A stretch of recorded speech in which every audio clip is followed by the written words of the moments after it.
नमस्कार बच्चों। आज हम कक्षा 10 के अर्थशास्त्र के अध्याय 3 को लेके आए हैं, जिसका नाम है चैप्टर का मुद्रा और साख। ठीक है, मुद्रा का मतलब मनी, पैसा, और साख का मतलब लोन, ऋण, ये समझते हैं। का पहला भाग शुरू कर रहे हैं और सबसे पहले समझते हैं। और पहला भाग नहीं, पूरा वीडियो में एक बार में ही ख़त्म करूँगा, थोड़ा लंबा होगा, लेकिन क्या किया जा सकता है, चैप्टर बड़ा है, पूरा चैप्टर ख़त्म करना है। ठीक है, तो सबसे पहले हम समझते हैं मुद्रा क्या है और यह विनिमय का माध्यम कैसे बनती है। ठीक है, मुद्रा क्या है, मनी क्या होता है, और ये विनिमय का माध्यम कैसे बनता है। विनिमय मतलब अदला बदली का। ठीक, सोचिए, अगर आज हमारे पास पैसा न होता तो हम खरीद बिक्री कैसे करते। खरीद बिक्री भी बोल सकते हैं। लेन देन का मतलब क्या है, खरीद बिक्री। विनिमय को ही खरीद बिक्री बोला जाता है, इसलिए बोला है यह विनिमय का माध्यम है, मतलब खरीदने बेचने का। अगर आप सोच लो कि अगर आपके पास पैसा ना हो तो आज के डेट में क्या इजीली कोई चीज़ खरीद बेच सकते हो क्या? नहीं। तब हमें वस्तु के बदले वस्तु देनी पड़ती थी, और जब ये मुद्रा नहीं होता था तो उस समय एक सिस्टम था कि हमको सामान देते और सामान के बदले हमको मेरा काम हो जाता है। जैसे मान लो कोई मजदूर आया है, आपको उससे काम लेना है, तो आप पैसा नहीं है तो क्या दोगे? आपके यहाँ अगर धान है, आपके यहाँ गेहूँ है, तो वो दे दोगे। ठीक है, वो काम करता है। या फिर मान लो हमको जूता चाहिए, तो और हमारे पास गेहूँ है, तो हम जूते वाले को गेहूँ दे दिए, वो हमको जूता दे दिया। ठीक है, तो इजीली काम चलता था बिना कोई मुद्रा का। ठीक है, तो ऐसे भी काम चलता है। तब हमें वस्तु के बदले वस्तु देनी पड़ती थी, जैसे मैं गेहूं दूं और बदले में जूता लूं। इसे ही वस्तु विनिमय प्रणाली कहते हैं, अंग्रेजी में बार्टर सिस्टम कहते हैं। अगर कोई सामान के बदले सामान हम खरीदें तो। लेकिन इसमें बड़ी समस्या थी। इसमें इजी नहीं था ये, जितना आसान लग रहा है सुनने में कि पैसा का ज़रूरत नहीं रहे, हम सामान के बदले सामान खरीदें, ये बड़ा मुश्किल है। इसमें क्या समस्या थी? इसमें समस्या थी दोहरा संयोग की।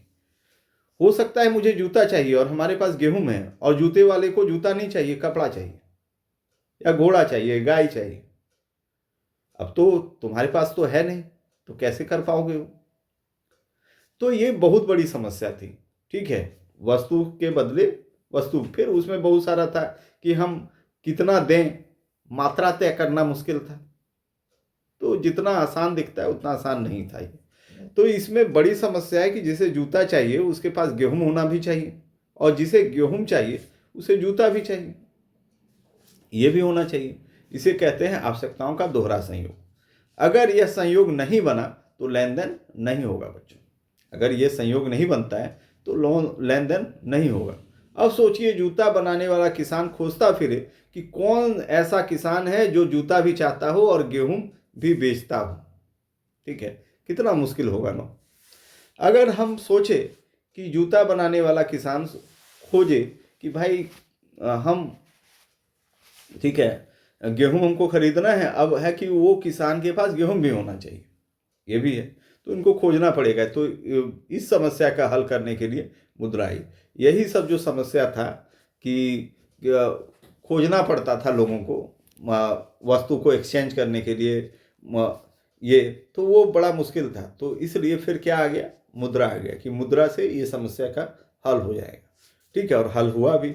अब जूता बनाने वाला पहले जूता बेचकर पैसा ले लेता है। अब क्या करेगा? अब क्या करता है लोग, जो अभी करता है, मान लो कोई जूता बनाने के व्यवसाय में लगा है और उसको अपना बच्चा का स्कूल फी जमा करना है, तो क्या करेगा? वो जाके स्कूल में जूता दे आएगा? नहीं, वो जूता को शेयर करेगा, वो जूता को सेल करेगा, और सेल करने के बाद बेचकर जो पैसा आएगा उससे वो स्कूल में फी जमा कर सकता है। उससे वो स्कूल में क्या कर सकता है, फी जमा कर देगा और काम हो जाएगा।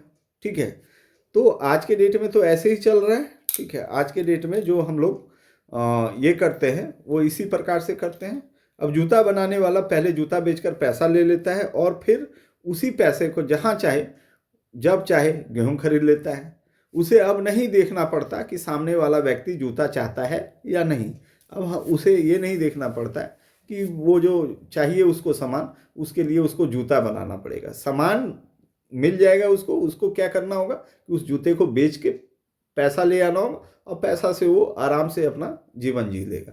इसलिए हम कहते हैं मुद्रा विनिमय का माध्यम है, यानी पैसा खरीद और बिक्री के बीच का पुल का काम करता है। अगर हम कुछ खरीदने बेचते हैं तो उसमें पैसा जो है वो कुछ खास अहम रोल नहीं है, बस इतना ही रोल है कि वो पुल का काम करता है। जैसे हम कोई चीज़ बनाए, जैसे जूता बनाया एक किसान, वो जूता को बेच दिया, जूता को बेचने के बाद उसके पास जो पैसा आया, अब उसको चाहिए गेहूं, वो गया मार्केट और फिर गेहूं बेचने वाले किसान को पैसा दिया और गेहूं ले आए। ठीक है, तो इसलिए हम कहते हैं कि मुद्रा विनिमय का माध्यम है, यानी पैसा खरीद और बिक्री के बीच पुल का काम करता है। अब मुद्रा की सबसे बड़ी ताकत क्या है? मुद्रा को हर कोई स्वीकार करता है, कोई व्यक्ति नहीं है जो मुद्रा को स्वीकार नहीं करता है। आप देखते हो कि दिन रात लोग मुद्रा को कमाने में ही लगे हुए हैं, तो मुद्रा को हर कोई स्वीकार करता है, ये इसकी असली ताकत है। भले जूता को हर कोई नहीं स्वीकार करेगा, जिसका जूता फटा रहेगा, जिसको जूता की चाह होगी वो करेगा, ठीक है, लेकिन मुद्रा का हर कोई करता है। अब सब्जी खरीदें, किताब लें, कपड़ा लें या बस टिकट लें, हर जगह क्या चलता है? पैसा चलता है। हर जगह क्या चलता है? पैसा चलता है। अब समझो कि अगर मुद्रा नहीं होता और हमको बस से जाना होता तो क्या, अगर मान लो कि वो धान देना पड़ता उसको, तो 10 किलो की 100 किलो धान लेके जाना होता पीठ पर, एक तो वजन ज़्यादा लगता। तो ये सब व्यवहारिक नहीं था, ये वस्तु विनिमय प्रणाली। ठीक, तो हम आज के डेट में क्या करते हैं कि धान है, धान बेच लो, पैसा आया उससे टिकट खरीद लो। तो अब है कि अब पैसा का वजन कम है, कहीं भी रख सकते हो, जगह कम लेता है। ठीक है, इसलिए मुद्रा विनिमय प्रक्रिया को आसान और तेज और भरोसेमंद बना देती है। जो मुद्रा विनिमय प्रणाली है, प्रक्रिया जो है, वो चीज़ों को आसान कर देता है, बहुत ईजी कर देता है, भरोसेमंद भी है और तेज भी है। बहुत ही तेज प्रक्रिया से ये हो पाता है। पहले की अर्थव्यवस्था में लेन देन कठिन था। ठीक है, पहले का जो अर्थव्यवस्था था उसमें लेन देन बहुत ही डिफिकल्ट था। आज की अर्थव्यवस्था में लेन देन सरल है क्योंकि मुद्रा है। आज क्यों इजी हुआ अर्थव्यवस्था में लेन देन? क्योंकि मुद्रा की वजह से। मुद्रा एक ऐसा आविष्कार है जो लेन देन को आसान कर दिया, ऐसे भी बोल सकते हो। अब इसे एक लाइन में समझ लो, अब परीक्षा में काम आएगी ये, और पूछेगा कि मुद्रा क्या है, तो आपको लिखना है मुद्रा वह वस्तु है। मुद्रा क्या है? वस्तु है, जिसे वस्तुओं और सेवाओं की खरीद बिक्री के लिए सामान्य रूप से स्वीकार किया जाता है। जिसे वस्तुओं और सेवाओं की खरीद बिक्री के लिए, या खरीद बिक्री की जगह लेन देन भी लिख सकते हो, सामान्य रूप से स्वीकार किया जाता है। यानी money is a medium of exchange. Money क्या है? पैसा क्या है? मीडियम ऑफ एक्सचेंज है। अब जूता बनाने वाला गेहूं ढूंढने नहीं जाएगा, पहले पैसा लेगा और फिर पैसा देकर गेहूं खरीदेगा। अब कोई जूता बनाने वाला ये नहीं है कि गेहूं ढूंढने नहीं निकलेगा, उसको गेहूं चाहिए तो गेहूं ढूंढने नहीं लिखेगा, पहले वो पैसा लेगा जूता बेचकर और फिर पैसा देकर गेहूं खरीद लेगा। बात खत्म हो गया।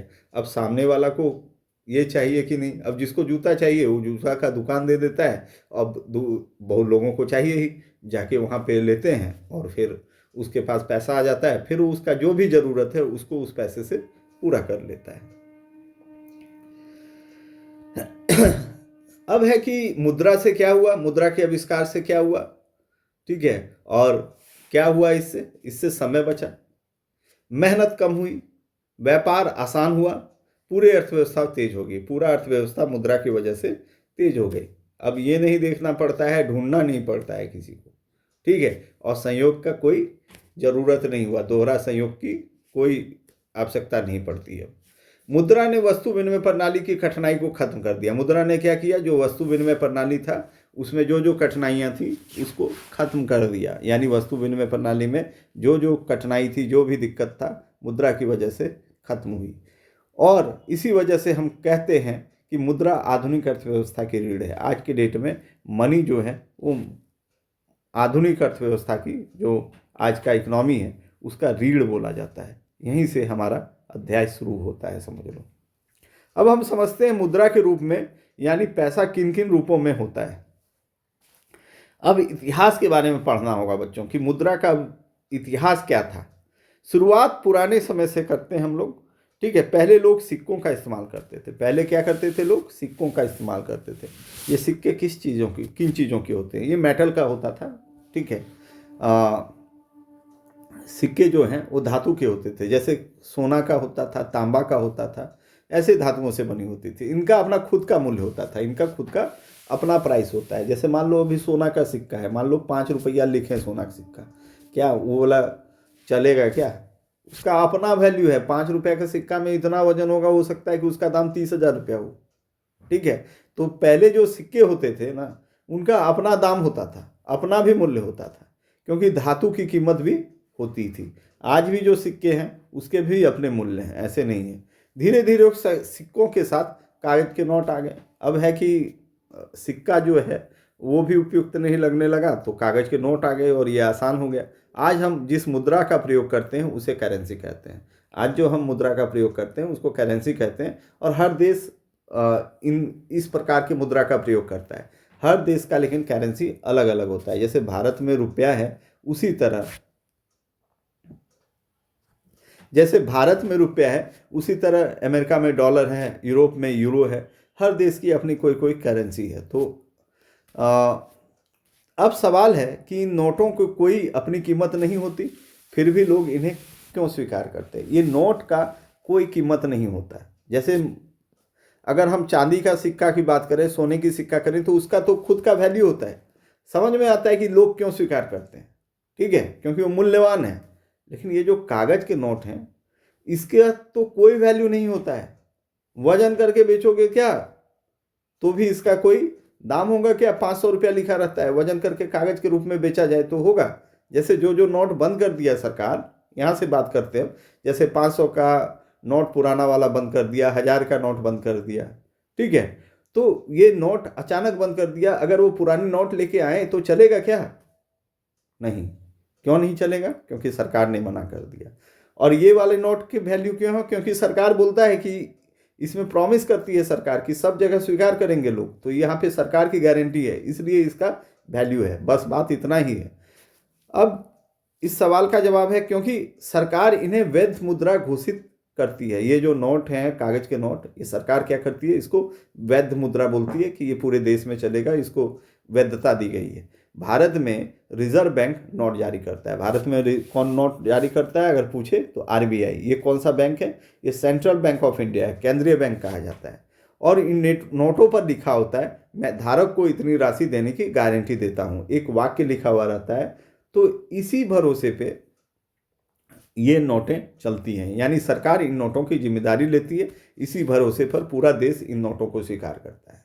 सरकार की गारंटी के कारण ये पूरा देश जो है इन नोटों को स्वीकार करता है। सरकार अगर कल वैधता हटा दे तो इन नोटों को कागज के रूप में ही हम जानेंगे और इसका कोई वैल्यू नहीं रह जाएगा, जैसे कि हुआ था। इसलिए परीक्षा में एक लाइन लिख सकते हैं कि भारत में रिजर्व बैंक द्वारा जारी किए गए नोट कानूनी रूप से मान्य मुद्रा होते हैं। इसलिए हम लोग परीक्षा में एक लाइन लिख सकते हैं कि भारत में भारतीय रिजर्व बैंक द्वारा जारी किए गए नोट कानूनी रूप से मान्य मुद्रा होते हैं। अब अगला बड़ा पॉइंट है बैंकों में जमा धन, बैंक डिपॉजिट की बात करें। ठीक है, इसको भी मुद्रा का ही रूप बोला गया है। आज की दुनिया में हम हमेशा नगद लेकर नहीं चलते। आज अगर हम बात करें कि हमेशा नगद नहीं लेकर चलते और घर में भी नहीं रखते। मान लो किसी के पास 50 लाख या 30 लाख रुपया है, तो क्या वो घर में रखता है क्या? सामान्य तौर पर नहीं रखा जा सकता। ठीक है, क्योंकि ये सेफ नहीं होता। ये प्रैक्टिस जो है, ये अभ्यास जो है, वो सेफ नहीं होता है। तो आज की दुनिया में हम हमेशा नगद लेकर नहीं चलते और उतना पैसा लेकर तो चलने का सवाल ही नहीं उठता है। हम अपना पैसा बैंक जमा रखते हैं, बैंक में रखते हैं। ठीक है, और इसे कहते हैं बैंक जमा। और इसे क्या कहा जाता है? बैंक में जमा। ठीक है, तो बैंक में जमा धन भी मुद्रा की तरह ही काम करता है। बैंक में जो पैसा मेरा जमा है वो भी मुद्रा की तरह काम करता है। चलो आगे पढ़ते हैं, ये प्रूफ हो जाएगा। क्योंकि इससे भी हम भुगतान कर सकते हैं, क्योंकि इससे भी जो बैंक में जमा पैसा है उससे भी भुगतान कर सकते हैं। मान लो आपके खाते में 5,000 रुपये है, आप दुकान पर जाकर चेक या यूपीआई से भुगतान कर देते हो। अगर आप किसी को चेक से काट दोगे पैसा, तो वो भी चेक के बारे में भी डिटेल में दिया हुआ है, तो अभी बताने की जरूरत नहीं। चेक अगर आप काट देते हो तो आपका पेमेंट हो जाएगा। और यूपीआई भुगतान आज के डेट में सबसे सरल है। आपके पास एक मोबाइल होना चाहिए, ठीक है, और उसमें पेटीएम या गूगल पे होना चाहिए या पे फोन होना चाहिए। उसका लिंक आपके बैंक खाते से होना चाहिए। ठीक है। आप स्कैन करोगे क्यूआर कोड को, और जो दुकान में लगे रहते हैं क्यूआर कोड में स्कैन करके आप पेमेंट कर सकते हो और अपना जो इच्छित सामान है वो खरीद सकते हो या सेवा का ये आनंद उठा सकते हो। तो ये जो है ये भी एक डिजिटल पेमेंट है और इसके तहत भी हो जाता है। लेकिन ये पेमेंट में क्या होता है, नोट का भी ज़रूरत, कागज़ के नोट की भी आवश्यकता नहीं है। लेकिन हाँ, आपका जो बैंक जमा है, बैंक में पैसा जरूर जमा होना चाहिए, ठीक है। वहाँ से वो डिडक्ट हो जाएगा आपका और उसके खाते में चला जाएगा, जिस खाते में जिसको आपने पेमेंट दिया है। तो ये भी भुगतान का एक तरीका है और इसमें किसी चीज़ का ज़रूरत नहीं है और बहुत सेफेस्ट है, बहुत सेफर है, ठीक है। बैंक जमा आधुनिक अर्थव्यवस्था में मुद्रा का सबसे महत्वपूर्ण रूप है। आज के डेट में अगर मुद्रा का रूप पूछें तो कागज़ के नोट भी नहीं रह गए हैं, आप बैंक जमा करके कर सकते हो, बिना कुछ कागज़ के नोट लिए भी आपका पेमेंट हो जाता है। अब समझते हैं कि चेक द्वारा भुगतान क्या होता है। चेक के बारे में बात करते हैं।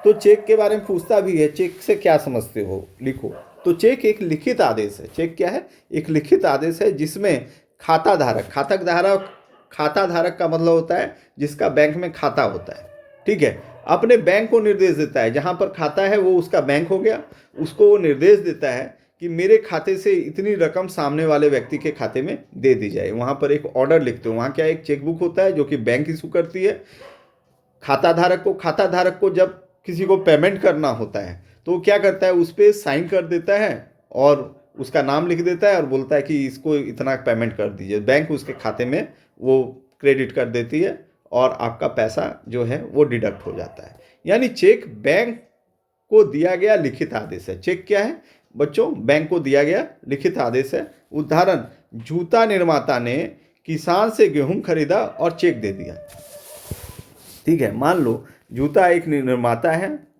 ठीक है, जो जूता का निर्माण करता है, ठीक है, वो किसान से गेहूं खरीदा और उसको चेक दे दिया। किसान उस चेक को अपने बैंक में जमा करता है। किसान क्या करेगा, उस चेक को अपने पास नहीं रखता है। कोई भी आदमी को जब चेक काट के दोगे तो वो अपने पास नहीं रखेगा, वो जाएगा बैंक में जमा कर देगा।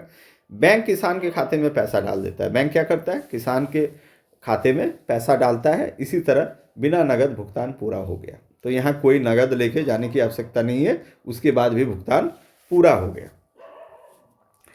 क्यों करते हैं ऐसे लोग? इसके लाभ क्या हैं चेक से भुगतान करने का? एक तो जान लो, अगर मान लो हमको किसी को पैसा देना है और हैवी अमाउंट देना है, ज़्यादा पैसा देना है, तो हमको वो अगर पैकेट में लेके जाएं, ट्रेन बस से जाएं, तो एक तो खतरा है उसका, ठीक है, कहीं से भी छीना जा सकता है, ठीक है, कोई हमारे साथ घटना घट सकती है। लेकिन चेक रहेगा तो कोई दिक्कत नहीं, कोई छीन भी ले तो चेक उसी का होता है जिसको हम लिख के दिए हैं। अगर मान लो किसी तीसरे ने उस चेक को ले लिया तो उसका कोई फायदा नहीं है, उनको पैसा नहीं मिलेगा। तो चेक कोई 1 करोड़ का भी होगा तो छीनेगा नहीं तुमसे, ठीक है। एक तो यहाँ पे एक इस तरह का हो गया। तो पेमेंट अगर हमको करना है, व्यापार करना है, तो कोई भी आदमी नगद के रूप में तो जल्दी से नहीं करता है। इससे क्या लाभ हुआ? नगद ले जाने का खतरा खत्म हो गया, चोरी का डर कम हो गया, बड़ा भुगतान आसान हो गया। बड़ा से बड़ा भुगतान आप कर सकते हो। अगर आप 20 लाख 50 लाख करना है और नगद गिन के दोगे तो नगद कितना होगा वो समझ लो। आप चेक में 20 लाख रुपया लिख दिए तो एक तो कागज़ का टुकड़ा होता है, जाके दे देना है, उसके खाते में चला जाएगा, पैसा भुगतान हो जाएगा। तो बड़ा भुगतान आसान है, इसमें लेन देन एकदम सुरक्षित है, सेफ है, ठीक है। तो इससे लाभ चेक का ये है। ये भी पूछा जा सकता है परीक्षा में। बैंक जमा मुद्रा की तरह काम करता है। बैंक क्या करता है? जमा मुद्रा की तरह काम करता है, इसलिए इसे चेक के माध्यम से भुगतान के लिए इस्तेमाल किया जा सकता है। इसलिए परीक्षा में हम लिख सकते हैं कि चेक के माध्यम से भुगतान होने के कारण बैंक जमा को भी मुद्रा माना जाता है। तो चेक भी जो है और जो बैंक मुद्रा है, बैंक मुद्रा क्या होता है? जो पैसा मेरा बैंक के पास है, ठीक है, उसको हम बैंक मुद्रा कहते हैं। चाहे हम यूपीआई से जो पेमेंट करते हैं वो भी हमारा बैंक मुद्रा है। तो बैंक मुद्रा क्या है? ये मुद्रा का ही माना जाता है। अब पूरा सार एक साथ समझ लो। पहले क्या आए बच्चों? इतिहास वाला, पहले सिक्का आया, फिर क्या हुआ? कागज का नोट बना। आज के डेट में क्या चलता है? बैंक जमा, चेक और डिजिटल भुगतान, ठीक है।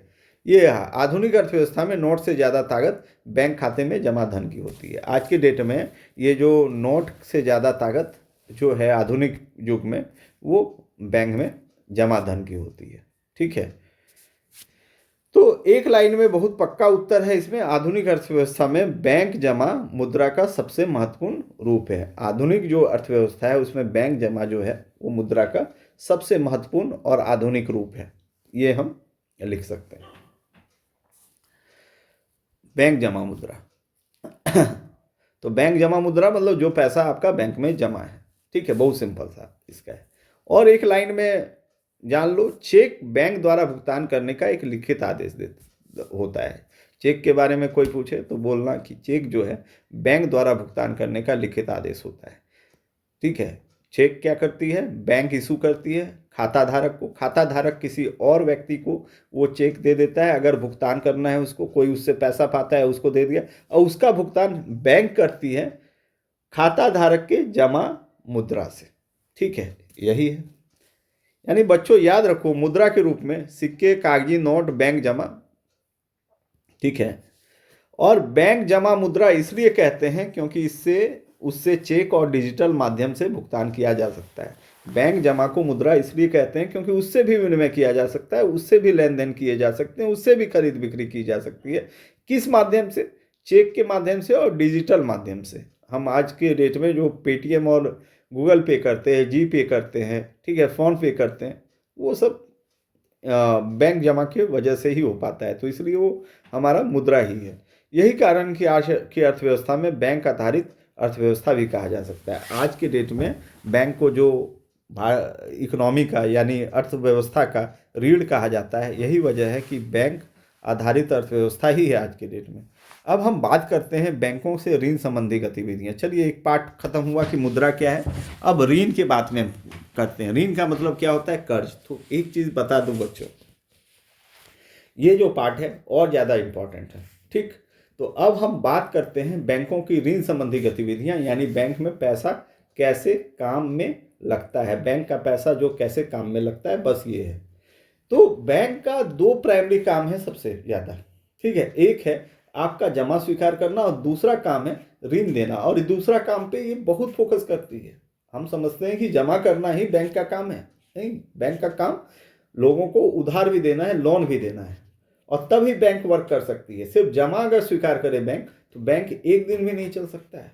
ये आप समझ पाओगे जब ये चैप्टर खत्म हो जाएगा। तो सबसे पहले एक आसान सवाल है, बैंक पैसा कहाँ से लाता है। एक सबसे आसान बात समझो कि बैंक पैसा कहाँ से लाता है। बैंक खुद पैसा नहीं बनाता। बैंक कहोगे कि खुद पैसा छापता है, ऐसा नहीं है, पैसा नहीं बनाता है।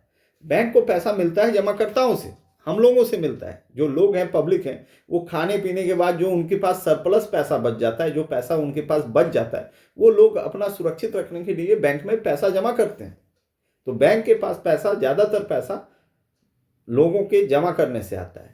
जो लोग अपना पैसा बैंक में जमा करते हैं उन्हें कहते हैं जमाकर्ता, ठीक है। जमाकर्ता कौन है बच्चों, जो लोग बैंक में अपनी बचत को जमा करते हैं, ठीक है। और जो लोग बैंक से उधार लेते हैं, अब बैंक दो काम करता है, एक तो जमा स्वीकार करता है, तो जमा स्वीकार करता है तो जो जमा करते हैं लोग उनको जमा करता, और बैंक जिनको उधार देता है, जिनको ऋण देता है, उनको कहते हैं कर्जदार या ऋणी, ठीक है।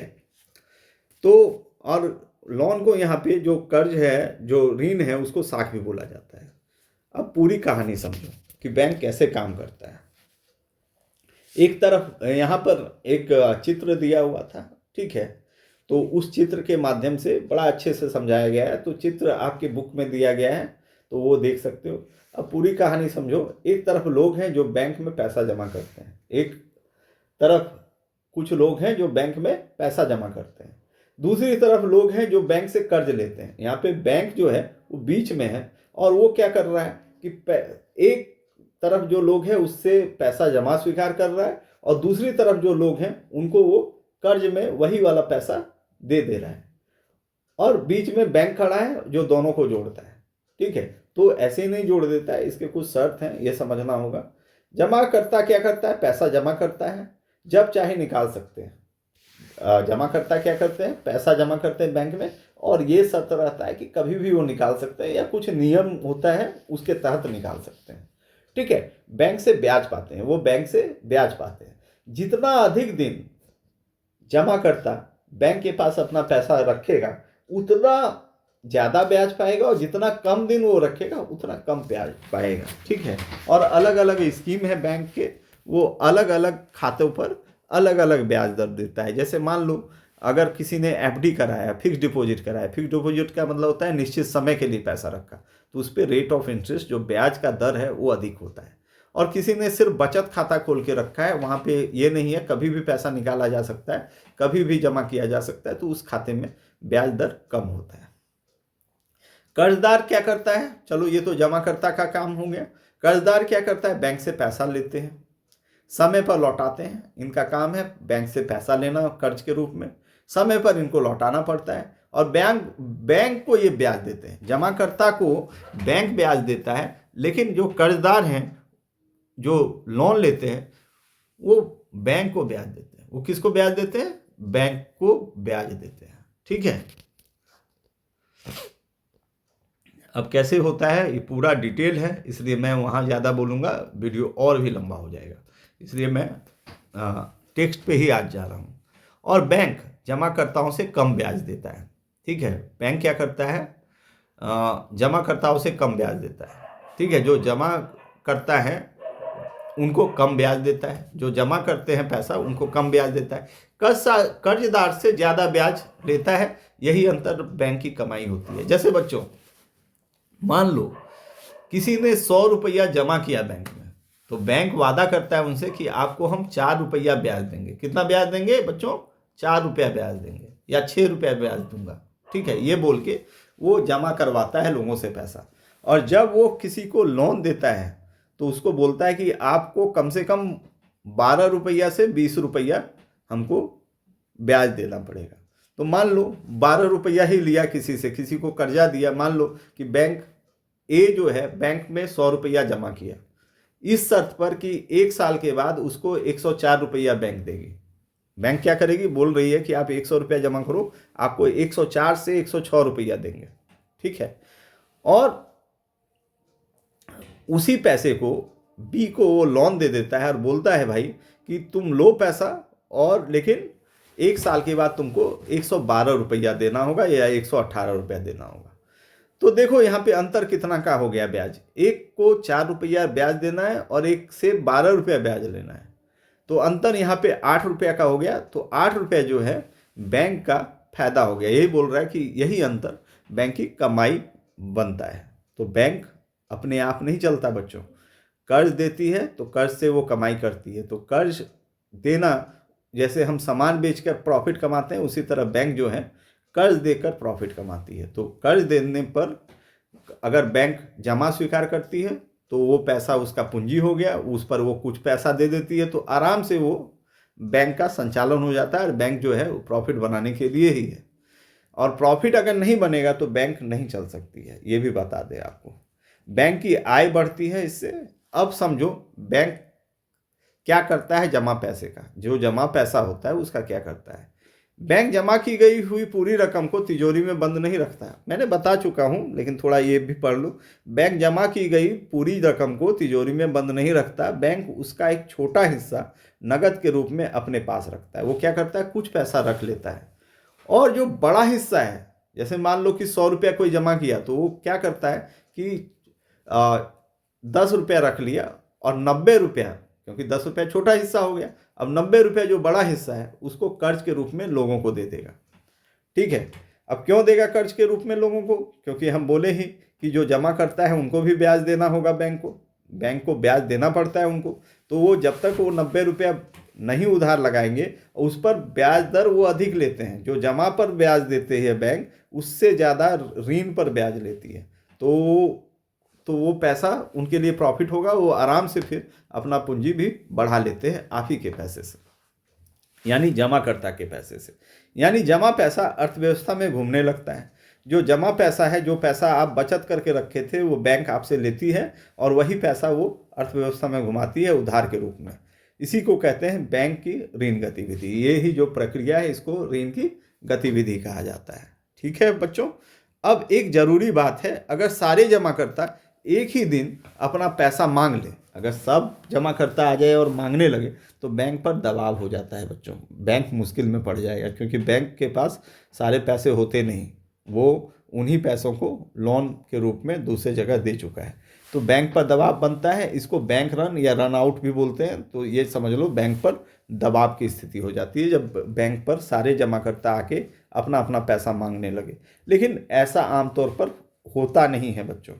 आप कहोगे कि ऐसा होता है, तो प्रैक्टिकली ऐसा संभव नहीं है कि ऐसा हो, क्योंकि सभी लोग एक साथ पैसा निकालने नहीं आते। कोई भी आदमी एक साथ आके पैसा निकालने नहीं आता बैंक। इसी भरोसे पर बैंक काम करता है, क्योंकि बैंक जब स्थापित हुआ तो उस बात को उसने ध्यान दिया, ठीक है, कि क्या होता है। तो इसी भरोसे पे बैंक का काम करता है। अब नीचे दिए गए चित्र को समझो। नीचे यहाँ तो चित्र नहीं बना हुआ है, लेकिन आपके पुस्तक में बना हुआ है। बाईं तरफ जमा करता है, लोग पैसा जमा करते हैं, लोग पैसा निकालते हैं, लोग ब्याज पाते हैं, ठीक है। बाईं तरफ जो है आप देखोगे बुक के, तो जमा करता है, लोग पैसा जमा कर रहे हैं, लोग पैसा निकाल रहे हैं और लोग ब्याज पाते हैं यहाँ पे, ठीक है। इनको प्रॉफिट भी हो रहा है, ब्याज भी मिल रहा है, क्योंकि इन्होंने जमा रखा है अपना पैसा, ठीक है, और निकालते भी हैं, ठीक है। दाईं तरफ क्या है, कर्जदार हैं। कुछ कर्जदार हैं जिनको लोन की आवश्यकता है, ठीक है, बड़े बड़े व्यवसायी है ये। लोग कर्ज लेते हैं, लोग कर्ज लौटाते हैं। लोग क्या करते हैं, कर्ज लेते हैं बैंकों से, कर्ज को लौटाते भी हैं और लोग ब्याज देते हैं। और यहाँ पे लोग क्या हैं, जो कर्जदार हैं, ये जो ऋणी हैं, उनको ब्याज भी देना पड़ता है। बीच में है बैंक, और बैंक की आय बढ़ती है। और बैंक का क्या होता है, इनकम बढ़ेगा। इनकम क्यों बढ़ेगा बैंक का, क्योंकि जमाकर्ता को कम ब्याज देना है और जो ऋणी है उनसे ब्याज अधिक वसूलना है, तो इसलिए आय तो बढ़ेगा ही बैंक का। एक लाइन में परीक्षा का उत्तर किस तरह होगा, बैंक जमाकर्ताओं से कम ब्याज लेकर कर्जदार, अब वो ऋण की गतिविधि पूछेगा तो आप ये लिख सकते हो कि बैंक जमाकर्ताओं से कम ब्याज लेकर कर्जदारों को अधिक ब्याज पर ऋण देकर अपनी आय अर्जित करता है, ठीक है। बैंक जमाकर्ताओं से कम ब्याज लेकर, जमाकर्ताओं से कम ब्याज देकर कर्जदारों को अधिक ब्याज पर ऋण देकर अपनी आय अर्जित करता है। और एक और पक्का वाक्य है, बैंक जमा राशि पर बड़े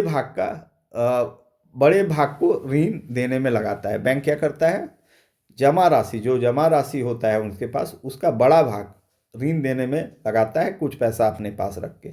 और एक और है कि बैंक अर्थव्यवस्था में धन के प्रवाह को बनाए रखने के लिए महत्वपूर्ण भूमिका निभाती है। इस तरह से आप अगर लिख पाए तो आपको मार्क्स पूरे मिलेंगे।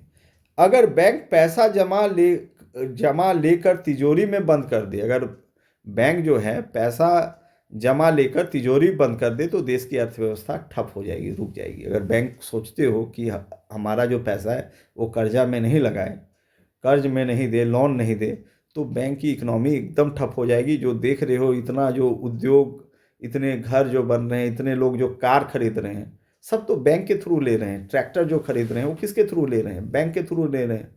अगर ये सब नहीं हो तो क्या उन्नति करेगा क्या हमारा देश, पूरा देश की अर्थव्यवस्था चौपट हो जाएगी। अगर बैंक सारा पैसा अपने पास जमा कर ले, तो उसको लोन देने से ये नहीं होता है कि कुछ नुकसान है या बैंक अपने फायदे के लिए कर रही, फायदा हो जाता है अलग, लेकिन बहुत लोगों को फायदा है उधार लेने पर। लेकिन बैंक उस पैसे को कर्ज के रूप में देकर व्यापार, खेती, उद्योग और रोजगार को चलाता है। इसलिए कहा जाता है बैंक अर्थव्यवस्था की रीढ़ है। जो बैंक है वो अर्थव्यवस्था की रीढ़ इसलिए मानी जाती है। देखो, 2 बार उल्लेख हो गया। यही पूरा मतलब है बैंकों की ऋण संबंधी गतिविधियों का। अब हम साख की 2 विभिन्न स्थितियों को समझते हैं। अब हमको लोन का 2 स्थिति समझना है, यानी ऋण, उधार कब फायदेमंद होता है और कब खतरनाक बन जाता है। कभी कभी कर्जा को लोग तो बहुत खराब चीज़ मानते हैं, ठीक है। ग्रामीण इलाकों में लोग समझते हैं कि कोई कर्ज में है तो बहुत बुरा स्थिति में है, लेकिन यहाँ पे बड़े बड़े उद्योगपति भी कर्ज में होते हैं, लेकिन वो बुरा स्थिति नहीं मानी जाती, अच्छी स्थिति कहीं मानी जाती है। अगर आपके पास कोई आइडिया है, आपके पास कोई अवसर है, आगे बढ़ने का है, लेकिन आपके पास पैसा नहीं है, और आपके पास पैसा आ जाए तो आप उसको दुगना तिगुना चौगुना कर सकते हो, तो आराम से लोन लेना चाहिए। तो यही है। तो कभी कभी कुछ लोग जो होते हैं उनके लिए वो फलित नहीं होता ऋण, और संजोग ऐसा होता है, उनके काम ऐसे होते हैं कि वो ऋण के जाल में फंस जाते हैं। तो यहाँ पे ऋण यानी ऋण कब फायदेमंद होता है और कब खतरनाक बन जाता है, ये दो स्थितियों को समझाया गया है। इसमें किताब में दो उदाहरण दिए गए हैं, दो कहानियां हैं, एक सलीम का मामला है, एक स्वप्ना का मामला है। अब दोनों से हमें साख की असली ताकत और खतरा समझ में आता है। अगर दोनों को हम पढ़ेंगे तो जान पाएंगे कि लोन का क्या ताकत है, क्या ऋण लेने से फायदा है। साख यहाँ जब भी उल्लेखित हो रहा है तो समझो कि ऋण से है, लोन से है, कर्ज से है, इसका मतलब। अब हम पढ़ते हैं सलीम का मामला। सलीम का मामला क्या है, साख कैसे लाभ देती है, साख कैसे प्रॉफिट देती है। तो बात करें, सलीम जूते बनाने का काम करता है। सलीम क्या करता है बच्चों, जूता बनाने का काम करता है।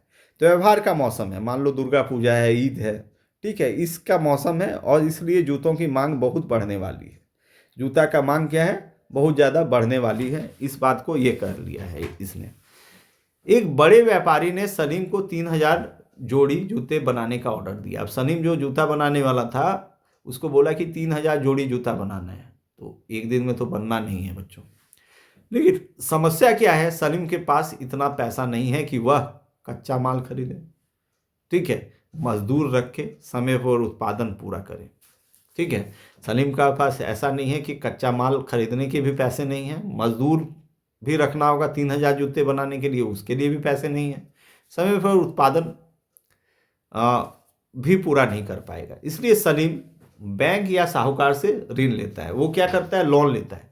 बैंक से ले रहा है या साहूकार से ऋण ले रहा है। साहूकार कौन होते हैं, सेठ जी वगैरह जो होते हैं वो भी देते हैं। अब हम उसमें भी पढ़ेंगे, औपचारिक क्षेत्र और अनौपचारिक क्षेत्र, वो अलग मामला है। तो बैंक से अगर लोन लेता है तो उस पर जो ब्याज दर देना होगा साहूकार की तुलना में कम देना होता है बच्चों। साहूकार लोग ज़्यादा सूद लेते हैं, ज़्यादा ब्याज लेते हैं, ठीक है। अब हम देखते हैं कि अब ऋण का क्या फायदा हुआ, ठीक है। अब ऋण ले लिया तो इसको क्या फायदा हुआ, सलीम ने कच्चा माल खरीद लिया, ठीक है, खरीदा, मजदूर रखा, समय पर जूते तैयार किए। वो क्या किया, समय पर जूता भी तैयार किया, व्यापारी को ऑर्डर दिया और व्यापारी से पैसा मिला, ठीक है। वो व्यापारी को पूरा उसका जो ऑर्डर था उसको कंप्लीट करके दे दिया, फिर व्यापारी उसको पैसा दे दिया, उसी पैसे को ऋण के रूप में वो ऋण चुका दिया, ठीक है, और मुनाफा भी कमाया और उसको प्रॉफिट भी हुआ, ठीक है, और उसका व्यापार भी बढ़ा, ठीक है। तो हम क्या समझें इस स्थिति से, इस स्थिति से समझ पाए हम कि भाई अगर पैसा सलीम नहीं लगाते, ठीक है, क्या होता, होता ये कि उनका बिजनेस धीरे धीरे ठप हो जाता।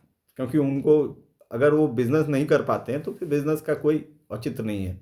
यहाँ पर क्या किए, वो लोन जरूर लिए, कर्ज लिए, रिस्क था, ठीक है। अगर कर्ज नहीं लौटा पाते तो उनके साथ दिक्कत थी, लेकिन उनको पता था कि इतने जूते तो बिकेंगे ही, तो वो लेके, और फिर क्या हुआ कि ऋण लेने से क्या क्या फायदे हुए इनको। एक तो ये अपना व्यापार बढ़ा लिए, मुनाफा कमाए, मजदूर भी रखे, रोजगार भी दिए लोगों को, ठीक है। तो अगर बैंक पैसा दिया इनको, उधार दिया, कर्जा लिए ये, तो इससे फायदा ही फायदा हुआ और मुनाफा भी हुआ, तो ये स्थिति अच्छी है। तो यहाँ ऋण ने उत्पादन बढ़ाया, क्या क्या फायदा हुआ, रोजगार पैदा किया, आमदनी बढ़ाई उनकी, और सलीम की स्थिति बेहतर बनाया। सलीम की स्थिति बहुत अच्छी होगी और धीरे धीरे सलीम जो हैं वो 3,000 जूता बना के प्रॉफिट कमाए समझ लो, फिर नेक्स्ट वो फिर कुछ अच्छा कर सकते हैं और अपने व्यापार को और बढ़ा सकते हैं, कॉन्टैक्ट बढ़ा उनका, ठीक है। वो जो व्यापारी इनको ऑर्डर दिया था उसका जब पूरा किए तो वो खुश हुआ, तो वो कहीं और थोड़े जाएगा, फिर इन्हीं को पकड़ेगा, वो 2-4 और व्यापारियों को बोलेगा कि सलीम बहुत अच्छा काम करता है, ठीक है। तो यहाँ ऋण इनके लिए फ़ायदेमंद है। सलीम वाली जो कहानी है ये बता रहा है कि ऋण जो है वो बहुत काम की चीज़ है। इसलिए कहते हैं यहाँ साख उत्पादन और आय बढ़ाने में सहायक बनी। यहाँ पर क्या है, जो साख है, साख मतलब यहाँ लोन होता है बच्चों, बार बार मैं बोल रहा हूँ, साख का ही यूज होता है। तो यहाँ साख उत्पादन और आय बढ़ाने में सहायक बनी। यहाँ साख जो है प्रोडक्शन को बढ़ाया और आय भी बढ़ाया। साख यहाँ एक सकारात्मक शक्ति है। यहाँ पे जो लोन है, जो उधार है, जो ऋण है, साख को ही ऋण भी बोलते हैं, तो ये जो है एक सकारात्मक शक्ति के रूप में काम किया। अब हम बात करेंगे स्वप्ना का मामला। स्वप्ना एक किसान है, उसका मामला साख कैसे जाल बन जाती है। इस उनका जिस तरह अनुकूल था साख का लेना, यहाँ पे साख लेना, लोन लेना स्वप्ना के लिए प्रतिकूल बन जाता है। स्वप्ना एक छोटी किसान है, एक छोटा किसान है और उसके पास 3 एकड़ जमीन है। कितना जमीन है, 3 एकड़ ज़मीन है। खेती के लिए उसे चाहिए बीज, खाद, कीटनाशक, पानी, मजदूरी। ठीक है, इतना कुछ चाहिए खेती के लिए। इन सब के लिए वे साहूकार से ऋण लेती है। ये बैंक से लोन नहीं लेके किससे लेती है? साहूकार से ऋण लेती है। साहूकार से जो ऋण लेती है, अगर कोई व्यक्ति साहूकार से ऋण लेगा तो जो ब्याज की दर होगी वो अधिक होगी। उसकी उम्मीद होती है कि फसल अच्छी होगी तो मैं कर्ज चुका दूंगी। उसको उम्मीद होता है कि अगर फसल अच्छा होगा तो वो कर्ज को चुका देगी। लेकिन क्या हुआ? फसल कीटों को में हमला कर हो गया। फसल पे कीट लोग हमला कर दिए। कीटों, जो छोटे छोटे कीट होते हैं, कभी कभी पूरा फसल को बर्बाद कर देते हैं। कभी ये चलता है, करोड़ों संख्या में आते हैं। और इनका क्या हुआ? फसल नष्ट हो गया, आमदनी शून्य हो गई। आमदनी क्या हो गया? जीरो हो गया।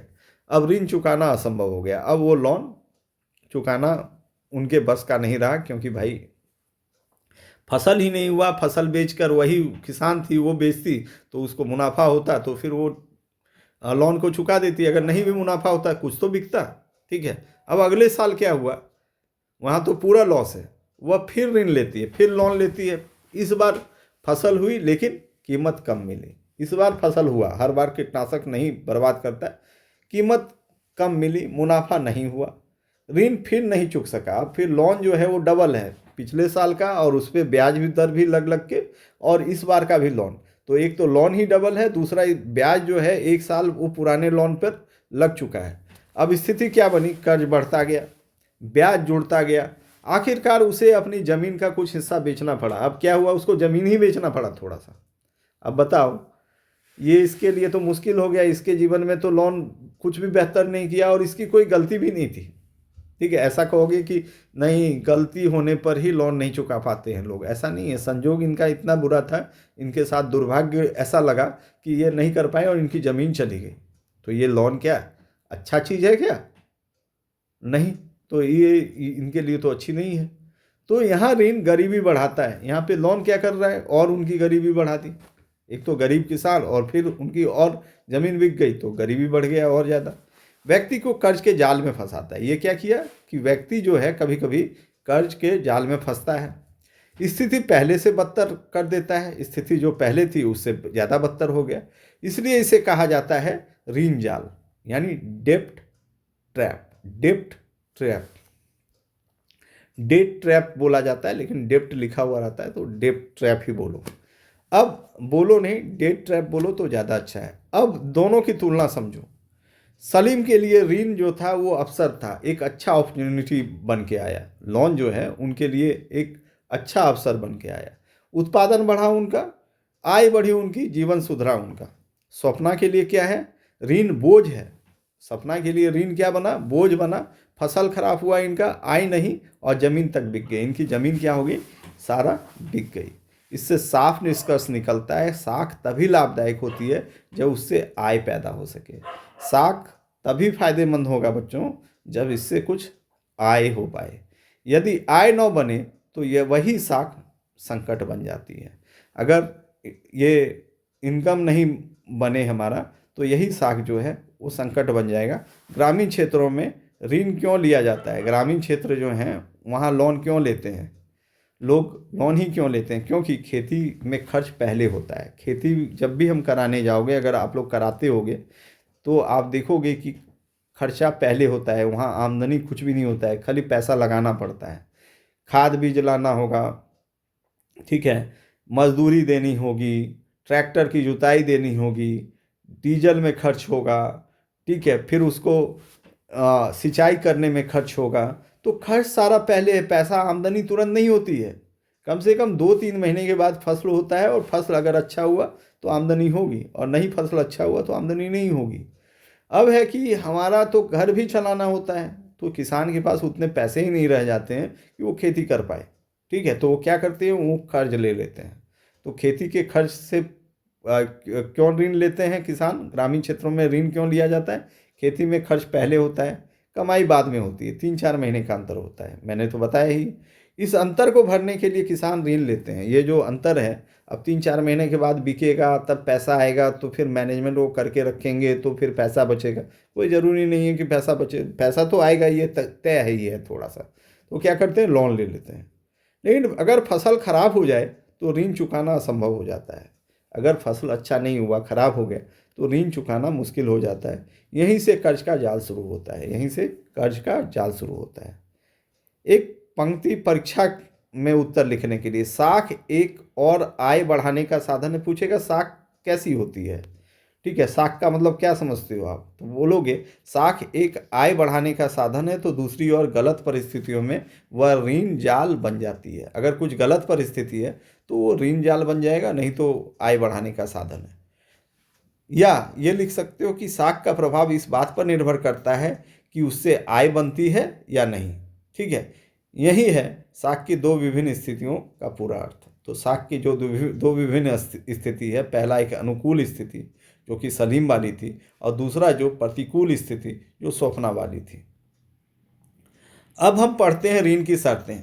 लोन जो है ऐसे नहीं मिलता बच्चों, उसके लिए कुछ शर्तें होती हैं, उसका अगर आप पालन करोगे तो ही लोन मिल पाएगा।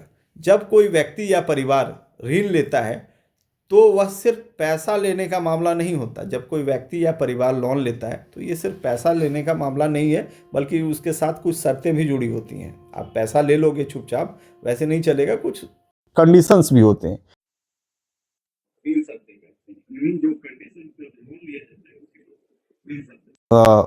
शर्त कहते हैं।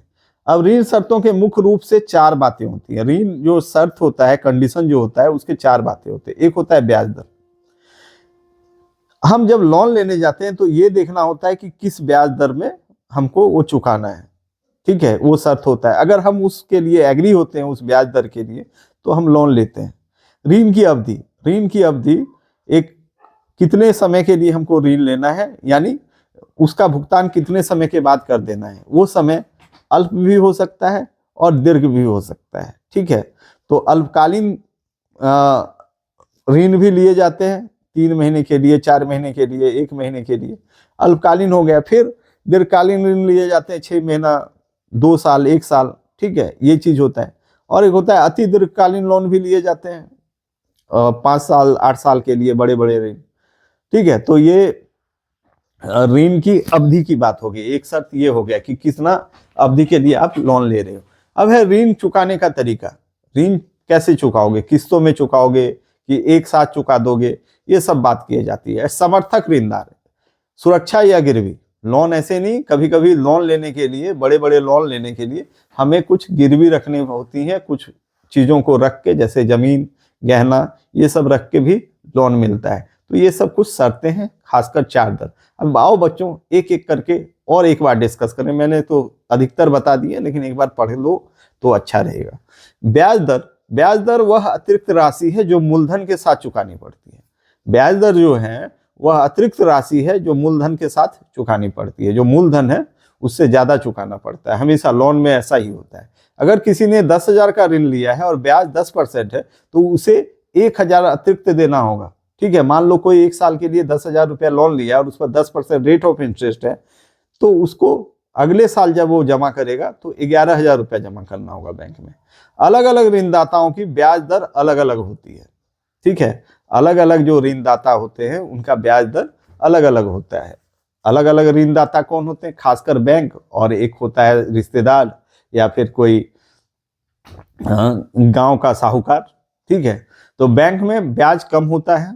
बैंक में जो है, अगर लोन लोगे बैंक से तो ब्याज कम देना पड़ेगा, ठीक है। साहूकार या निजी व्यक्ति से अगर लोन लोगे, ठीक है, तो उनको ब्याज ज्यादा देनी होगी, ठीक है। इसलिए हम कहते हैं ब्याज दर ऋण को सस्ता या महंगा बनाती है। तो ब्याज दर क्या करता है, लोन को आपका सस्ता या महंगा बनाएगा। सस्ता कब हो पाएगा, जब आप बैंक से लोन लोगे, लेकिन महंगा कब हो जाएगा, जब आप साहूकार या कोई एक निजी व्यक्ति से लोन लोगे, तो वो महंगा पड़ेगा, ठीक है। ऐसा ही होता है। ऋण की अवधि, ऋण कितने समय में चुकाना है, इसे ऋण की अवधि कहते हैं। मैंने पहले ही बताया, जैसे 6 महीना, 1 साल, 3 साल। कम अवधि, जल्दी चुकाना। अगर जल्दी चुका रहे हम तो उसको कम अवधि का बोलेंगे, यानी अल्पकालीन ऋण बोलेंगे। और ज्यादा अवधि में चुका रहे हैं, जैसे धीरे धीरे चुकाना है, तो उसको दीर्घकालीन लोन बोलेंगे, ठीक है। लेकिन जितनी लंबी अवधि होगी उतना ज्यादा ब्याज देना पड़ सकता है। इसका एक बात याद रखना कि अगर जितना लंबा दिन में तुम चुकाओगे अपना लोन, उतना ही ज्यादा ब्याज देना पड़ेगा, और जितना जल्दी चुका दोगे ब्याज कम लगेगा। ठीक है।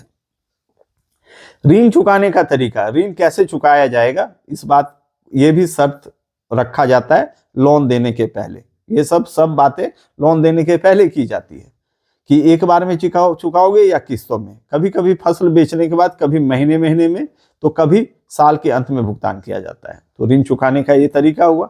एक समर्थक ऋणदार, ऋण ऐसे ही नहीं मिलता बच्चों, एक शर्त और है कि आपको समर्थक ऋणदार रखना होगा, गिरवी या सुरक्षा रखना होगा। ठीक है।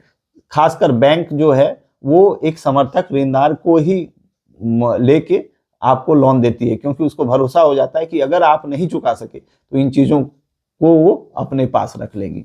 जैसे आपको लोन लेना है तो जमीन को गिरवी रखना होगा, या घर को, गहने को, मवेशी को, फसल को, ये सब लोग रख के ऋण लेते हैं।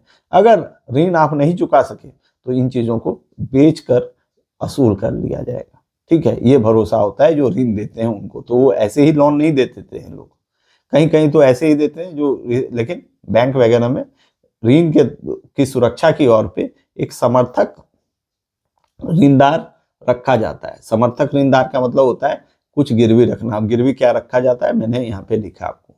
अगर व्यक्ति ऋण नहीं चुका सका तो ऋणदाता उस संपत्ति को अपने पास रख सकता है, इसलिए इसे कहते हैं ऋण की सुरक्षा व्यवस्था। तो ये पूरा ऋण का सुरक्षा व्यवस्था भी है ऋण समर्थक। उधारदाता ऋण देते समय समर्थक ऋणदार की मांग करता है। ठीक है। एक प्रश्न उठता है, सवाल पूछ सकता है परीक्षा में कि उधारदाता ऋण देते समय समर्थक ऋणदार की मांग क्यों करता है। क्योंकि इससे उसे यह भरोसा होता है कि अगर उधार लेने वाला पैसा नहीं चुका सका तो उसकी संपत्ति से नुकसान की भरपाई हो जाएगी, तो उसकी संपत्ति से वो अपनी नुकसान की भरपाई कर लेगा। भारत में गरीबी और ऋण, हमारे देश में बहुत बड़ी आबादी जो है वो गरीब है। गरीब लोगों के पास जमीन, घर, संपत्ति अक्सर नहीं होते। जो गरीब लोग हैं भारत में, गरीबी और ऋण क्या है वो समझो। और तो जमीन, घर, संपत्ति अक्सर नहीं होता है, इसलिए वे बैंक से ऋण नहीं ले पाते। अब मान लो किसी के पास गिरवी रखने के लिए कुछ भी नहीं है, ना उसके पास जमीन है, ना घर है, ना संपत्ति है, तो वो लोग लोन लेना उनके लिए मुश्किल है, क्योंकि बैंक उनको लोन देती नहीं है। ठीक है। क्योंकि गिरवी रखने के लिए उनके पास कुछ होता नहीं है। ठीक है। तब वो मजबूर होकर साहूकार, व्यापारी और रिश्तेदार से ऊंचे ब्याज पर ऋण लेते हैं। देखो, जो भारत का सिस्टम है ना, यहाँ पर जो अमीर लोग हैं उनके पास संपत्ति वगैरह, या फिर उनके खाते में पैसे, या फिर उनका व्यापार होता है, तो वो कम ब्याज पर लोन लेने में सक्षम है, क्योंकि बैंक उनको लोन दे देती है। ठीक है। कम ब्याज पर उनको लोन मिलता है। ठीक है। इसलिए वो तो अमीर है, कम ब्याज पे लोन लेके वो अपना काम करते हैं, पैसा भी ज्यादा बनाते हैं, और ये चीज होता है। लेकिन उल्टा यहाँ पे जो गरीब लोग हैं उनके पास कुछ रखने को नहीं है, तो बैंक उनको लोन नहीं देगी। ठीक है। तो उनको जाना पड़ता है मजबूरन साहूकार के पास, और साहूकार इसी मजबूरी का फायदा उठा के उनसे ज्यादा ब्याज लेती हैं। ठीक है। तब वो लोन देती हैं, क्योंकि साहूकार एक मतलब आपसी रिश्तों के आधार पर भी लोन दे देती है, उनको कुछ भी गिरवी चाहिए नहीं। तो लेकिन उनको क्या करते हैं, वो ऊंचे ब्याज पर देते हैं। अब अपना काम चलाने, पैसा का जरूरत तो सबको पड़ता है, चाहे वो गरीब हो चाहे अमीर हो, गरीब को और ज्यादा पड़ता है, तो वो मजबूरन जाके वहां पे लोन ले लेते हैं और उसके जाल में फंस जाते हैं, क्योंकि वहां पे ब्याज की दरें बहुत अधिक होती हैं, इस वजह से उनको चुकाना मुश्किल हो जाता है। ठीक है। ऋण की शर्तें, ब्याज, कहीं कहीं समझ लो कोई 4% महीना पर देता है, जो 4% 12% साल में देता है। अब समझो कि अगर कोई साहूकार, जबकि 4% नहीं, कोई 10% भी वसूल करते हैं, तो समझो कि 4% ही कोई ले तो महीना में कितना हो गया, लगभग 48%। ठीक है। मान लो अगर कोई आदमी 1 लाख रुपया लोन लिया है, तो उसको लौटाते समय 1,48,000 चुकाना होगा साहूकार को। यही बैंक से लेता है तो मात्र 1,12,000 चुकाना होगा। ठीक है। तो ऋण की शर्तें तय करती है कि ऋण लाभदायक होगा या बोझ बनेगा। तो ऋण की जो शर्तें होती हैं, जो लोन का जो कंडीशन होता है, वो ही बताता है कि ऋण जो है वो फायदेमंद होगा कि बोझ बनेगा।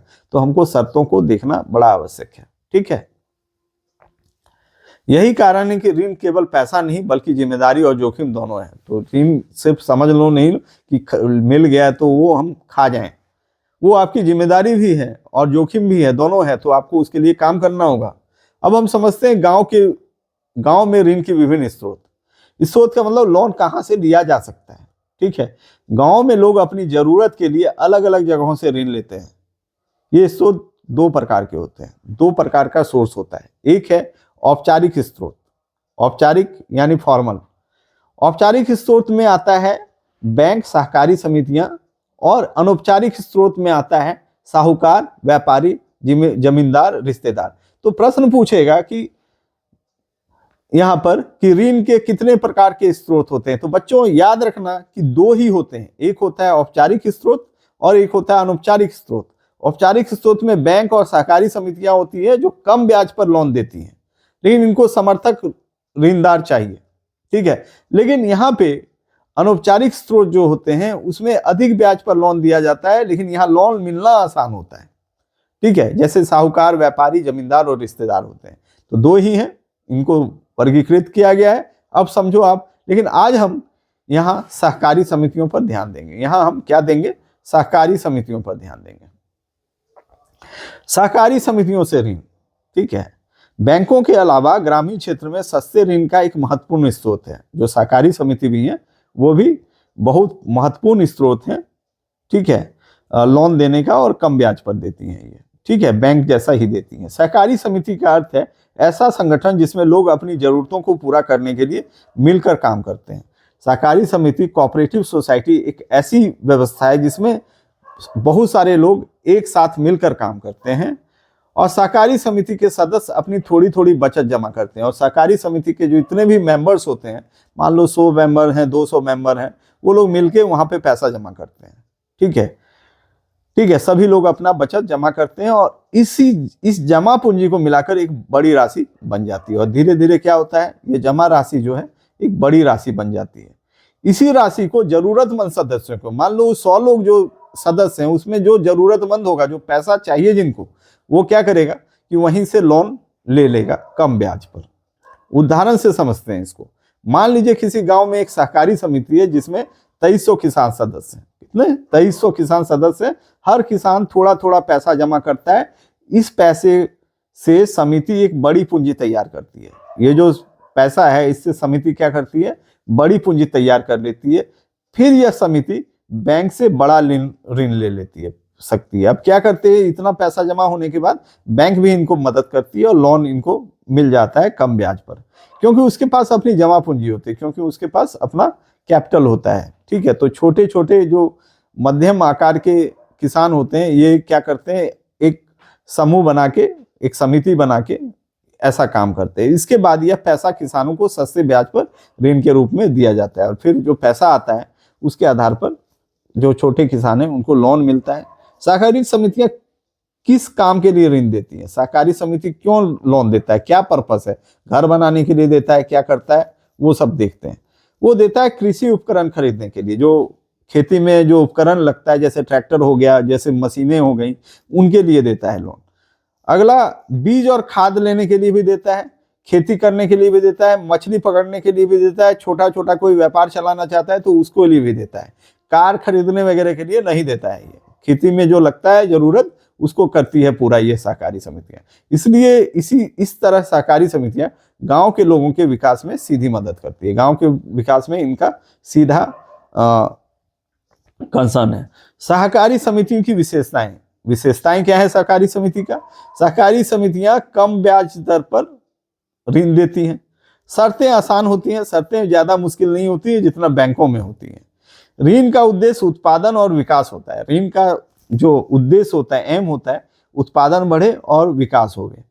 लोगों को साहूकारों से बचाती है। जो लोग हैं उनको साहूकारों से बचाती है कि वो ज्यादा ऋण के जाल में ना फंसे, क्योंकि साहूकार का जो ब्याज दर होता है वो अधिक होता है। सामूहिक सहयोग पर आधारित होती है। ये सामूहिक सहयोग, और ये होता है कि सबका एक कलेक्टिव अप्रोच है सहकारी समिति में, और बचत के लिए भी प्रेरित करती है।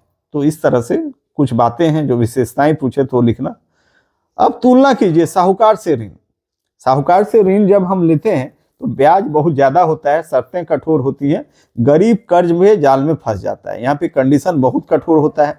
ठीक है, सहकारी समिति से अगर लोन लेते हैं तो ब्याज कम देना पड़ता है, शर्तें आसान होती हैं, किसान और मजदूर को सहारा मिलता है इससे।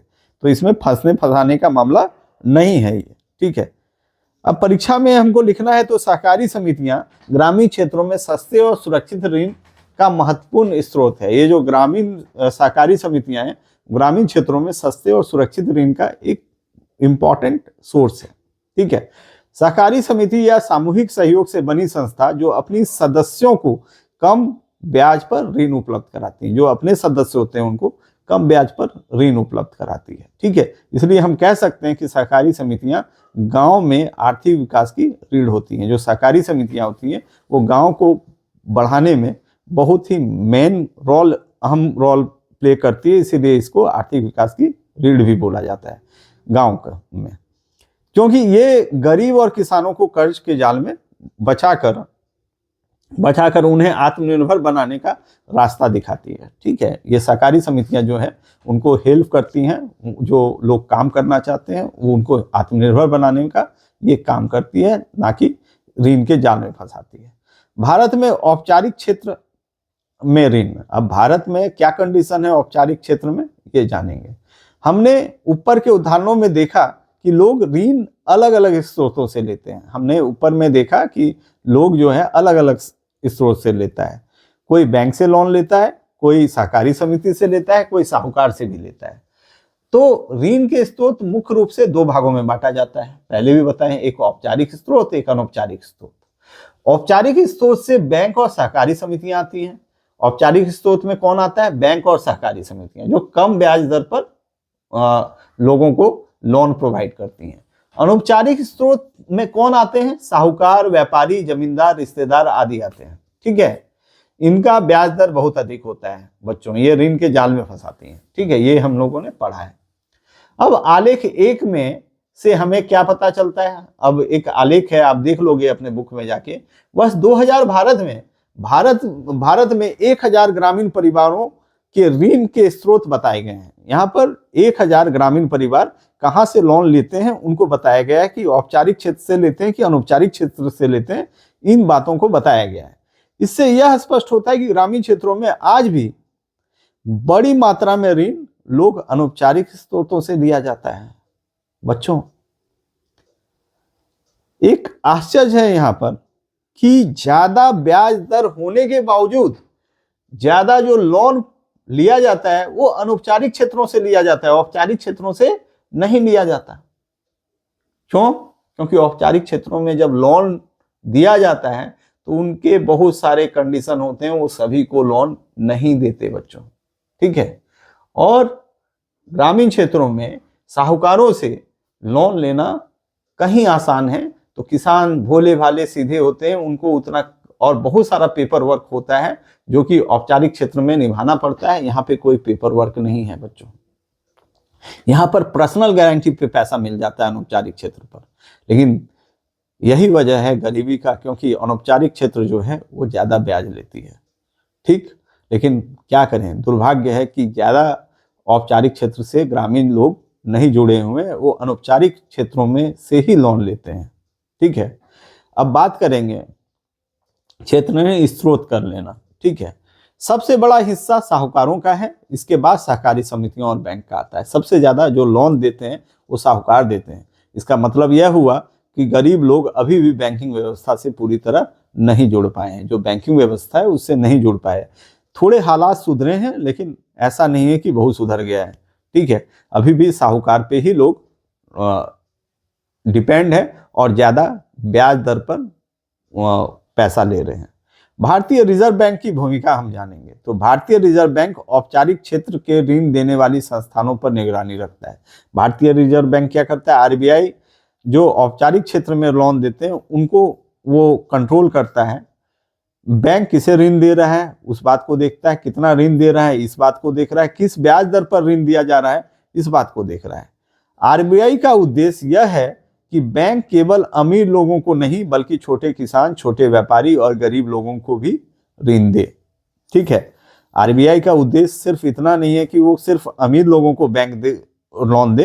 तो माइक्रो फाइनेंस, बहुत सारा अनकंडीशनल लोन का पैटर्न आया है, उसको भी प्रैक्टिस किया जा रहा है। तो आरबीआई का उद्देश्य सिर्फ ये नहीं है कि बड़े लोग को ही लोन मिले, जो छोटे किसान हैं, जो छोटे उद्योग डालना चाहते हैं, उनको भी लोन मिले, इस बात को भी वो सुनिश्चित करना चाहती है। ठीक है, तो आरबीआई की क्या भूमिका है, ये पूछी जा सकती है बात। अब है अनौपचारिक क्षेत्र की समस्या। अनौपचारिक क्षेत्र की क्या समस्या है? अनौपचारिक क्षेत्र में ऋण देने वालों पर कोई सरकारी नियंत्रण नहीं होता। ये जो अनौपचारिक क्षेत्र हैं, जो सेठ साहूकार रिश्तेदार जो लोन देते हैं, ठीक है, ये जो हैं, इस पर कोई नियंत्रण नहीं होता है। ये मनमानी ब्याज दर पर वसूल कर सकते हैं। इनका मन है कि किस ब्याज दर पर आपको लोन देंगे। ठीक है, किसी को कम में भी दे देते हैं, किसी को ज्यादा करके भी दे देते हैं। इनका अपना सिस्टम है, इनको कोई मतलब नहीं है सरकार से। गरीब लोग उनके जाल में फंस जाते हैं और कर्ज कभी खत्म नहीं हो पाता। और जो ये कर्ज देते हैं, तो गरीब लोग इनके कर्ज के जाल में फंस जाते हैं और ये मरते दम तक कभी कभी देखा गया कि खत्म नहीं होता है। इसलिए अनौपचारिक ऋण गरीबों के लिए खतरनाक है और गरीबी बढ़ाने का मुख्य कारण भी है भारत में। ठीक है, लोग इससे उबर ही नहीं पाते हैं। ठीक है, अब आलेख 2 क्या है समझ आता है। आलेख 2 अलग अलग वर्गों परिवारों द्वारा लिए गए ऋण को दिखाया गया है। जैसे गरीब परिवार, कम संपत्ति वाले परिवार, समृद्ध परिवार और अमीर परिवार, इन वर्गों में बांटा गया है। इससे यह पता चलता है कि गरीब परिवार का अधिकांश ऋण अनौपचारिक स्रोत से आता है और अमीर परिवार का अधिकांश ऋण औपचारिक स्रोत से आता है। जो अमीर परिवार है, वो उनका ज्यादा से ज्यादा लोन जो वो औपचारिक स्रोत से लेते हैं, जहां पर कम ब्याज दर पर लोन मिलता है। और गरीब परिवार के अधिकांश लोग अनौपचारिक ऋण स्रोत से लेते हैं, तो वो ज्यादा ब्याज देने के लिए तैयार होते हैं यहाँ पे। तो बताओ, गरीबों का शौक जो है वो ज्यादा बड़ा है, ठीक है, अमीरों से। अमीर तो कम ब्याज देकर ही ये करना चाहते हैं। ठीक है, शौक नहीं, उनकी मजबूरियां होती हैं, मैंने पहले ही बोला। मतलब जिनके पास पैसा और संपत्ति है, उन्हें बैंक आसानी से ऋण देते हैं। अब मतलब क्या है इसका, ये भी एक पक्ष है। जिनके पास पैसा है, संपत्ति है, उन्हीं को लोन जो है बैंक जो है वो दे पाती है। और जो गरीब लोग हैं, जिनके पास संपत्ति वगैरह नहीं है, पैसा नहीं है, उनको बैंक लोन नहीं देती है। उनको कौन देता है? साहूकार पर निर्भर रहना पड़ता है उनको। अब निष्कर्ष पर आते हैं। औपचारिक क्षेत्र को मजबूत करना बहुत जरूरी है ताकि गरीबों को सस्ता ऋण मिले। जो औपचारिक क्षेत्र हैं, उनको मजबूत करना बहुत जरूरी है कि गरीबों को सस्ता ऋण मिले, साहूकारों से मुक्ति मिले, कर्ज का जाल खत्म हो, सभी लोगों को समान अवसर मिल सके। हम निष्कर्ष के रूप में औपचारिक क्षेत्र को बढ़ाने का बात करेंगे। ठीक है, औपचारिक क्षेत्र जो हैं उनको बढ़ना ही चाहिए, औपचारिक स्रोत को बढ़ना चाहिए। परीक्षा के लिए 1-2 लाइन का उत्तर आप जान लो। औपचारिक ऋण स्रोत है वे हैं जिन पर सरकार का नियंत्रण होता है, जैसे बैंक और सहकारी समितियां। अनौपचारिक ऋण स्रोत वो हैं जिन पर सरकार का कोई नियंत्रण नहीं होता है, जैसे साहूकार। गरीब परिवार अधिकतर अनौपचारिक स्रोत से ऋण लेते हैं, ये फैक्ट है, और अमीर परिवार अधिकतर औपचारिक स्रोतों से ऋण लेते हैं। अंतिम पंक्ति में हम जाएं, जब तक गरीब बैंक से सस्ता और आसान ऋण नहीं मिलेगा, तब तक साहूकार का जाल खत्म नहीं होगा। जब तक गरीब लोगों को बैंक या जो सहकारी समितियां हैं वो लोन नहीं देगी, तब तक ये जाल खत्म होने वाला नहीं है। ठीक है, निर्धन लोगों के लिए ऋण की समस्या। पिछले खंड में हमने देखा कि निर्धन परिवार ऋण के लिए अभी भी अनौपचारिक स्रोतों पर निर्भर रहते हैं। ऐसा इसलिए है क्योंकि सभी ग्रामीण क्षेत्रों में बैंक उपलब्ध नहीं है। पिछले खंड में हमने देखा निर्धन परिवार ऋण के लिए अभी भी अनौपचारिक स्रोतों पर निर्भर रहते हैं। ऐसा इसलिए है क्योंकि सभी ग्रामीण क्षेत्रों में बैंक उपलब्ध नहीं है। ये भी कारण है कि सुदूर ग्रामीण क्षेत्रों में बैंकों का विस्तार ही नहीं हुआ है, तो वो कैसे लोन लें। उनके पास समय नहीं है तो बगल वाले लोगों से ही ले लेते हैं। बहुत सा वजह है, जागरूकता भी नहीं है उन लोगों में, ये भी एक वजह है। जहाँ बैंक हैं वहाँ से ऋण लेना आसान नहीं होता है। एक कारण ये भी है कि जहाँ पर बैंक है वहाँ से लोन लेना ईजी नहीं है। भले ईजी मिलता है लेकिन लोन लेना ईजी नहीं है। बैंक बहुत सारी कागजी प्रक्रिया से गुजरना पड़ता है। बैंक से ऋण लेने के लिए कागजात और कई प्रकार के कागजात चाहिए होते हैं। गरीब लोगों के पास अक्सर ये सुविधाएं नहीं होती हैं। जो गरीब लोग होते हैं उनके पास ये सुविधाएं नहीं होती। इसके विपरीत क्यों अनौपचारिक ऋणदाता जैसे साहूकार लोगों को आसानी से तुरंत ऋण दे देते हैं। उन जान पहचान है, अगल मगल टोला मोहल्ला में कोई साहूकार है, वो पहचानते हैं उस व्यक्ति को, जानते हैं कि ये पैसा लौटा देगा, ईमानदार व्यक्ति है, तो उसको लोन इजीली दे देते हैं। या उनके पास ऐसा साधन होता है कि वो लोन असूल भी सकते हैं। हालांकि उनका ब्याज बहुत अधिक होता है, फिर भी मजबूरी लोग उनसे ऋण ले लेते हैं। तो ये मजबूरी है बच्चों। तो क्यों है अनौपचारिक क्षेत्र बढ़ा है, औपचारिक स्रोत से ये समझ में आ गया। यहाँ से कुछ और जगह हैं जहाँ से लोन लिया जाता है, ठीक है, और वो एक नया बात है, स्वयं सहायता समूह, सेल्फ हेल्प ग्रुप्स, इसको बोलते हैं SHGS, सेल्फ हेल्प ग्रुप्स, स्वयं सहायता समूह, हिंदी है इसका स्वयं सहायता समूह। स्वयं सहायता समूह गरीब लोगों के लिए है, विशेषकर महिलाओं के लिए, ठीक है, को ऋण की समस्या से निकालने का एक अच्छा तरीका है। ये जो स्वयं सहायता समूह बनाते हैं, इससे खासकर विशेषकर महिलाएं जो हैं, इनके जो ऋण से संबंधित समस्या है उससे निकालने की एक अच्छा प्रयास है। इसमें क्या होता है कि इन समूहों में 15 से 20 लोग होते हैं, ठीक है। हर सदस्य नियमित रूप से थोड़ी थोड़ी बचत करता है। मान लो रोज कुछ बचाता है पैसा अपना, ठीक है, जैसे कोई 25 रुपया रोज, मान लो 25 रुपया 50 रुपया बचाना ईजी है, तो इस ग्रुप में जमा कर देते हैं। कोई 25 रुपया जमा करता है, कोई 50 रुपया जमा करता है, कोई 100 रुपया बचाता है और बचा के जमा करता है इन समूह में। यह बचत मिलकर एक बड़ी राशि बन जाती है। यही बचत क्या होता है, मिलकर एक बड़ा राशि बन जाता है। इस राशि से समूह के सदस्य आपस में ऋण लेते हैं। अब कोई व्यक्ति जो है, ठीक है, जरूरत पड़ गया, जो समूह के 20 लोग हैं, मान लो एक आदमी को पैसों की जरूरत पड़ गई, आवश्यकता पड़ गई, तो वो क्या करता है, कम ब्याज पर वही पैसा जो 20-25 लोग उतना दिन से जमा कर रहे थे, लोन के रूप में उनको मिल जाता है। उनको कुछ ब्याज देना पड़ता है और ये होता है। लेकिन जो साहूकार वगैरह हैं वो बहुत ज़्यादा ब्याज लेते हैं, उस तुलना में ये अच्छी व्यवस्था है, ठीक है। ब्याज दर साहूकार की तुलना में बहुत कम होती है। समय पर भुगतान करने पर समूह की साख बढ़ती है और धीरे धीरे क्या होता है, अगर कोई समय पर इसमें भुगतान कर देता है तो उसका साख बढ़ जाता है, उसको लोन फिर मिलने में और आसानी हो जाती है। बाद में यही समूह बैंक से भी ऋण लेने के योग्य हो जाता है। जब ये बहुत दिनों तक चलता है तो बैंक के पास भी जाता है, तो बैंक भी इनको पैसा देने के लिए तैयार हो जाता है। ये गरीब लोगों का समूह है। तो इस तरह से गरीब लोग चाहें तो अपना ये सब आइडिया से जो अनौपचारिक क्षेत्र है उसको कम कर सकते हैं। और कम करना उनकी जरूरी है बच्चों, क्योंकि गरीबी बढ़ता है उससे, ठीक है, क्योंकि ब्याज दर बहुत ऊंचा है वहाँ पे, लोन के ऋण के जाल में भी फंसते हैं, स्वप्ना वाली स्थिति बन जाती है। तो SHG से मिलने वाले लाभ क्या हैं, गरीबों को सस्ता ऋण मिलता है, साहूकारों पर निर्भरता कम होता है, महिलाओं को आत्मनिर्भर बनाने के अवसर मिलता है, बचत की आदत विकसित होती है, छोटे छोटे काम जैसे बीज और खाद खरीदना, खेती का औजार लेना, पशुपालन, सिलाई, दुकान, छोटा व्यवसाय शुरू करने में काफ़ी मदद करता है। 1-2 गाय ही किसी को खरीदना है तो ये हेल्प कर देता है, तो उनका व्यापार बढ़ जाता है, वो अच्छे से जी खा लेते हैं, ठीक है। बहुत ही अच्छा चीज़ है ये। एक बांग्लादेश के ग्रामीण बैंक का चर्चा किया गया है, क्योंकि ये सिस्टम नोबेल प्राइज दिला दिया था उस व्यक्ति को जिसने ये किया था, ठीक है। तो ये चर्चा मांगता है इसमें।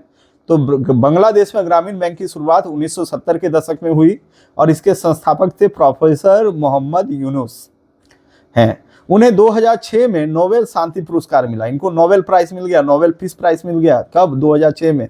यह बैंक गरीब लोगों को, खासकर महिलाओं को, बिना जमानत ऋण देता है। ये जो बैंक है, ठीक है, बांग्लादेश में जो ग्रामीण बैंक है या फिर भारत में भी ग्रामीण बैंक है, तो ये जो है बैंक बिना जमानत का ऋण देता है। मतलब कुछ आपको जमानत में नहीं रखना है, लोन दे दिया।